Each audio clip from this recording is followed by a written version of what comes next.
नमस्कार दोस्तों, आप सबका सिद्धि का चैनल पर बहुत बहुत स्वागत है। जब खाली हो गया था जगन्नाथ धाम का रत्न भंडार, क्यों नाराज हो गई थी देवी लक्ष्मी। आज की इस वीडियो में हम आपको भगवान जगन्नाथ की कहानी सुनाने जा रहे हैं। लेकिन इससे पहले कि हम ये वीडियो शुरू करें, आप सभी से निवेदन है कि अगर आप इस चैनल पर नए हैं तो हमारे चैनल को सब्सक्राइब कर वीडियो को लाइक और शेयर ज़रूर करें, जिससे कि समय समय पर आपको हमारी वीडियो के नोटिफिकेशन मिलते रहें। तो चलिए शुरू करते हैं वीडियो को। मंदिरों की मान्यता और प्रसिद्धि की एक वजह जहां प्राचीनता होती है, तो दूसरी ओर इन मंदिरों का खजाना लोगों को अपनी ओर आकर्षित करता रहा है। मंदिर का खजाना मंदिर के आध्यात्मिक और सांस्कृतिक वैभव में चार चांद लगाता है और लोगों के मन में उस मंदिर में स्थापित देवता की पारलौकिक शक्ति के प्रति विश्वास भी जगाता है। पुरी के जगन्नाथ धाम का रत्न भंडार इस वक्त चर्चा में था। वजह थी तकरीबन 46 साल बाद इसे खोला जाना। इसके खुलने के साथ ही उन कहानियों की भी चर्चा की गई जो पुरी के पौराणिक इतिहास में सदियों से दर्ज हैं। 18 पुराणों में से एक हरिवंश पुराण में भगवान विष्णु का एक जगन्नाथ नाम भी मिलता है। वहीं भागवत कथा में श्री कृष्ण को जगन्नाथ नाम से पुकारा गया है। श्री कृष्ण विष्णु के 8वें अवतार हैं और इस अवतार में उन्हें कई जगहों पर पूर्ण पुरुष, पुराण पुरुष और पूर्ण ब्रह्म तक का दर्जा मिला है। पौराणिक आख्यानों में जगन्नाथ धाम के तार द्वापर युग के कृष्ण अवतार से भी जोड़े जाते हैं। लिहाजा 12वीं सदी के ज्ञात इतिहास वाले इस मंदिर में मौजूद देव प्रतिमाओं को महाविष्णु का ही स्वरूप माना जाता है। नारद पुराण में पुरी को श्री क्षेत्र, पुरुषोत्तम क्षेत्र और धरती पर मौजूद वैकुंठ कहा गया है। इस नाते से इस मंदिर की भव्यता न सिर्फ आध्यात्मिक है, बल्कि ये अकूत धन संपदा वाली भी है। श्री का एक अर्थ लक्ष्मी होता है। श्री क्षेत्र यानी लक्ष्मी का क्षेत्र। ऐसे में मंदिर में अकूत संपदा वाले रत्न भंडार के मौजूद होने और उसमें तमाम सोने चांदी के आभूषण, सोने की मोहरें, बर्तन, हीरे जवाहरात के होने की मान्यता को आधार मिलता है। पुरी धाम को श्री क्षेत्र क्यों कहा गया, इसके पीछे की एक किंवदंती प्रचलित है। माना जाता है कि जिस तरह महादेव शिव के 12 ज्योतिर्लिंग देश भर में मौजूद हैं, ठीक उसी तरह चारों दिशाओं में 4 वैष्णव धाम भी स्थापित हैं। भगवान विष्णु बद्रीनाथ में स्नान करते हैं, द्वारिका में वस्त्र पहनते हैं, पुरी धाम में भोजन करते हैं और रामेश्वरम में रात्रि शयन करते हैं। 4 धाम की इस परंपरा को आदि शंकराचार्य के समय पर मान्यता मिली, जब उन्होंने सनातन संस्कृति को फिर से स्थापित किया। कथा है कि एक बार देवी लक्ष्मी शिव पार्वती के समान ही धरती पर अपना निवास बनाने की इच्छा जताती हैं।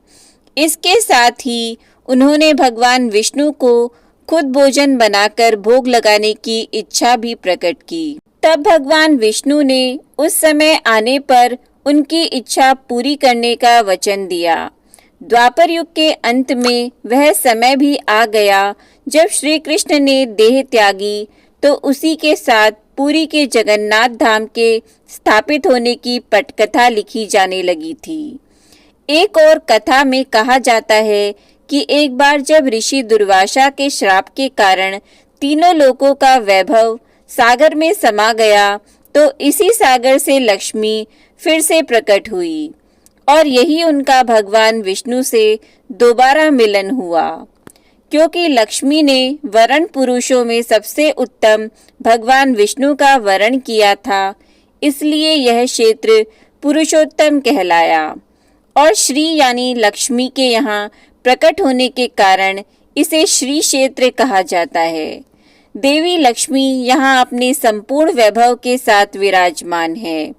इसके अलावा वह श्री मंदिर की स्वामिनी भी हैं। इसका एक स्वरूप यहाँ स्थित रत्न भंडार के रूप में सामने आता है। जगन्नाथ धाम में रत्न भंडार से जुड़ी एक लोक कथा भी प्रचलित है।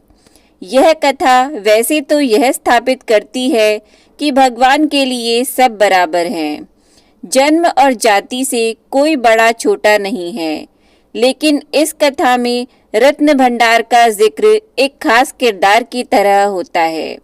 यह कहानी पुरी में रहने वाली और जाति से निम्न मानी जाने वाली श्रिया की है। पुरी में निम्न जाति की महिला श्रिया रहती थी।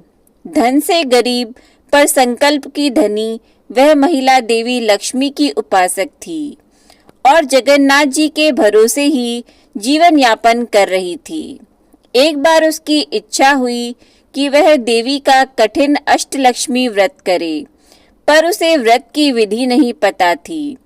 एक दिन वह रास्ते पर झाड़ू लगा रही थी कि इस दौरान उसे एक पुजारी मिला, जिससे वह व्रत की विधि पूछना चाहती थी, लेकिन उन्होंने श्रिया को तुरंत मना कर दिया। इस तरह श्रिया जहाँ भी व्रत विधि पूछती थी, लोग उसे धुतकार देते थे। एक दिन भूख प्यास की मारी श्रिया व्रत की विधि पूछने के लिए भटक रही थी और इसी बीच वह चक्कर खाकर गिर पड़ी और उसके सिर से खून निकल आया। अपने भक्त की सच्ची श्रद्धा और दुख देखकर जगन्नाथ इतने दुखी हुए कि उनकी भी प्रतिमा से खून निकल आया। पंडे पुजारियों और सेवायतों ने ये देखा तो घबरा गए और पूरी में हड़कंप मच गया। ये बात राजा तक भी पहुंची तो वह समझ गया कि जरूर कहीं घोर पाप हुआ है और भगवान श्री मंदिर छोड़कर चले गए हैं। ऐसे में राजा ने तुरंत सिंहासन त्याग दिया और उस पाप की खोज में चल पड़ा, जिसके कारण श्री मंदिर से भगवान चले गए। उधर भगवान के आदेश पर नारद मुनि ने संत का वेश बनाया और श्रिया के घर उसे व्रत विधि समझाने पहुँचे। उन्होंने कहा कि भक्ति सच्ची हो तो किसी कठिन व्रत की जरूरत नहीं होती। तुम सच्चे मन से भजन करो, आसपास को साफ रखो, घर को लीप बुहार कर सुंदर बना लो, सबसे प्रेम से बोलो। जो ऐसा करता है देवी लक्ष्मी उस पर प्रसन्न रहती हैं। फिर तो तुम केवल दिन भर व्रत रखकर शाम को खीर बनाकर उन्हें भोग लगाओ, आरती करो और प्रसाद बांटो। देवी तुम्हारे घर पर चलकर आएंगी। श्रिया ने ऐसा ही किया। शाम को वह जब आरती कर रही थी तो एक महिला घूंघट की हुई उसके घर पहुंची। लोगों की भीड़ के बीच उसने श्रिया को प्रसाद चढ़ाने के लिए एक पोटली दी। श्रिया ने उस महिला को खीर का प्रसाद दिया। खीर खाने के दौरान महिला के चेहरे से घूंघट हट गया और जब श्रिया की नजरें उस पर पड़ी तो वह सुध-बुध खो बैठी। श्रिया को जब सुधि आई तब तक सभी लोग जा चुके थे। उसने महिला द्वारा दी गई पोटली खोलकर देखी तो उसमें रत्न, हीरे, सोना चांदी निकले। श्रिया समझ गई कि माँ लक्ष्मी ने उस पर कृपा कर दी है, लेकिन भगवान जगन्नाथ को तो अभी ये खेल कुछ और लंबा खेलना था। अब जब देवी लक्ष्मी श्रिया के घर से लौटी और श्री मंदिर में प्रवेश करने लगी तो बलभद्र नाराज हो गए। उन्होंने कहा कि लक्ष्मी ने एक छोटी जाति वाली के घर जाकर श्री मंदिर का अपमान किया है। उसने वहां का प्रसाद भी खाया और अब वह प्रसाद हमें खिलाकर हमें भी भ्रष्ट करना चाहती है। बलभद्र ने जगन्नाथ जी को आदेश दिया कि लक्ष्मी से रत्न भंडार की चाबी ले ले और उन्हें श्री मंदिर से निकाल दिया जाए। उधर जब देवी लक्ष्मी ने यह सब सुना तो वह क्रोधित हो गई और कहा कि ठीक है, अब मैं यहाँ नहीं रहूंगी, लेकिन आप दोनों को श्राप देती हूँ कि जब तक आप किसी निम्न के हाथ से भोजन नहीं कर लेते, आपका भी भरण पोषण नहीं होगा। लक्ष्मी के जाते ही श्री मंदिर श्रीहीन हो गया, रत्न भंडार खाली हो गया, महल में चौखटों, दरवाजों और पलंग में दीमक लग गई, अनाज सड़ गया, कपड़े फट गए और यहाँ तक कि मंदिर व्यवस्था भी चौपट हो गई। जब जगन्नाथ और बलभद्र खाने को तरसे, तब बलभद्र को भूख सताने लगी तो उन्होंने वेश बदलकर भिक्षाटन का सोचा। अब दोनों भाई जहाँ भी भीख मांगने जाते तो वहाँ कुछ अनिष्ट हो जाता। बना हुआ भोजन खराब हो जाता, दाल में पानी गिर जाता, भात जल जाता, कहीं पर जाते तो चूल्हा ही नहीं जल पाता और कहीं कहीं तो कोई द्वार नहीं खोलता। इस तरह भूखे प्यासे भटकते हुए दोनों भाइयों ने 12 वर्ष गुजार दिया, लेकिन न उन्हें जल मिला और न ही अन्न। इस तरह भटकते भटकते वह एक बार समुद्र तट पर पहुंचे। उन्हें वहां एक भवन में वैदिक मंत्र सुनाई दिए। बलभद्र ने एक सेविका से पूछा कि क्या यहाँ कोई यज्ञ हुआ है? क्या अब प्रसाद भोजन भी मिलेगा? भिक्षा भी अच्छी मिलेगी ना? बलभद्र के इतने सवाल सुनकर सेविका ने कहा कि आज हमारी स्वामिनी की 12 वर्ष से चली आ रही तपस्या के पूरे होने के दिन हैं। इसके बाद वह जरूर आपको भंडारा खिलाएंगी, लेकिन हमारी स्वामिनी तो नीच कुल की हैं। क्या अब भी आप भोजन करेंगे? इस पर बलभद्र ने कहा कि नहीं, हम अछूतों का नहीं खाते हैं। अच्छा सुनो, अपनी मालकिन से कह दो कि हमें सामग्री मंगवा दे, हम खुद बना लेंगे।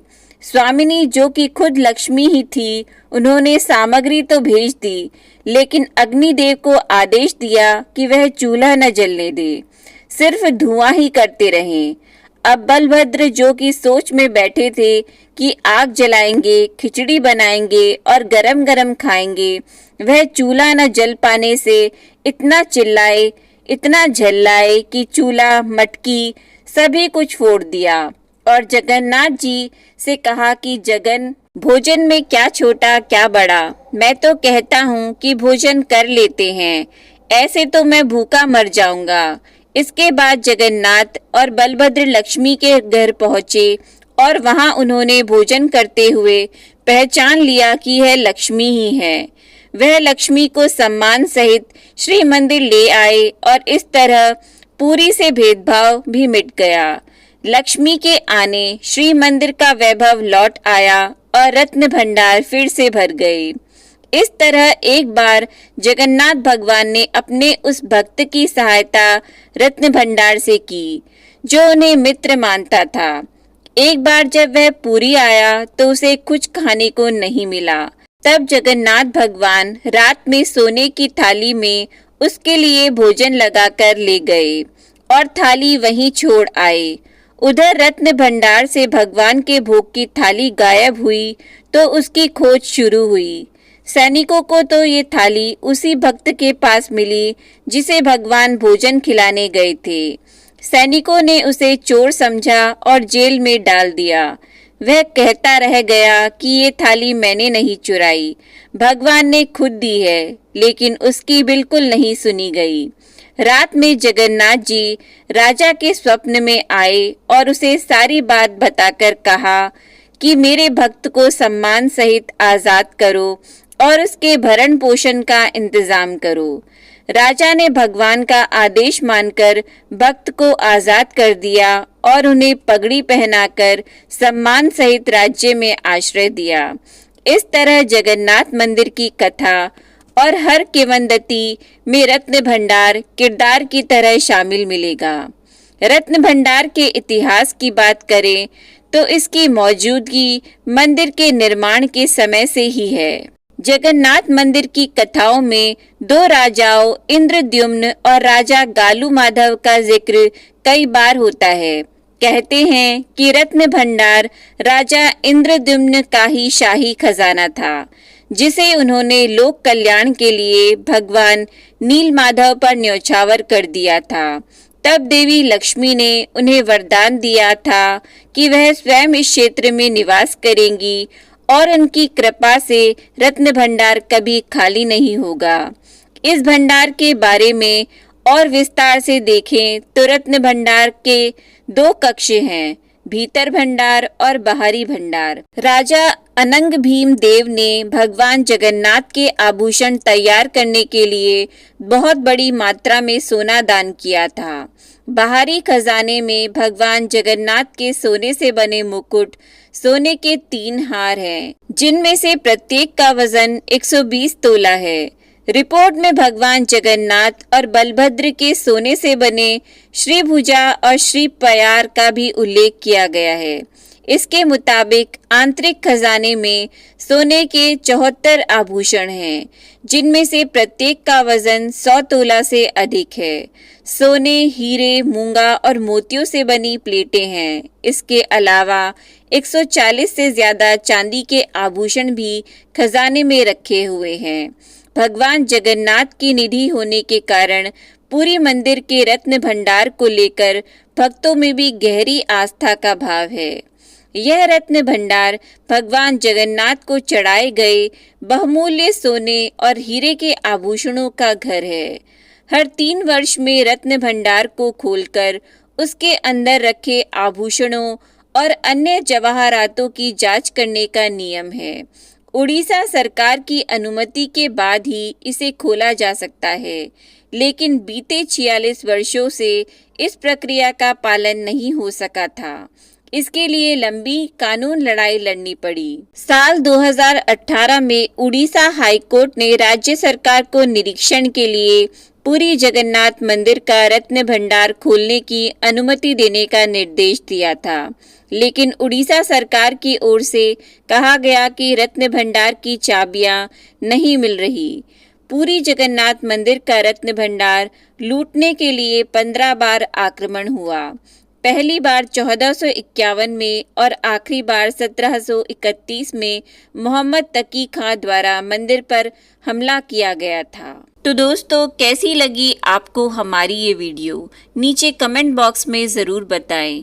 वीडियो पसंद आया हो तो वीडियो को लाइक और शेयर ज़रूर करें और हमारे चैनल को सब्सक्राइब करना न भूलें।